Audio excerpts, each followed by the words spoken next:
السلام علیکم ناظرین، اہم انکشافات کے ساتھ میں حاضر ہوں۔ آج یہ انکشافات ہوئے ہیں کہ لاہور میں مسلم لیگ نون کے کئی رہنماؤں نے اپنے زیادہ سے زیادہ کارکنان نواز شریف کے 4 سالہ جلا وطنی کے بعد 21 اکتوبر کو وطن واپسی کے دوران استقبالیہ جو جمع غفیر جمع کرے گا انہیں 125 موٹر سائیکل کا انعام دیا جائے گا۔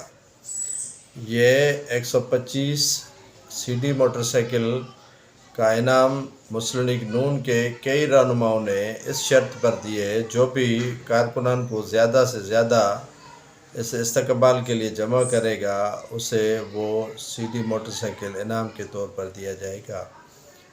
یہ کہ مسلم لیگ نون کے رہنما جو بڑے سرگرم رہنما ہے اس نے بڑے مجموعے میں کارکنوں کے لیے انعامات کا اعلان کیا۔ ان انعامات میں سی ڈی موٹر سائیکل کے 125 انعامات ہیں، ان میں 2 صوبائی حلقے اور 1 قومی اسمبلی کا حلقہ ہے۔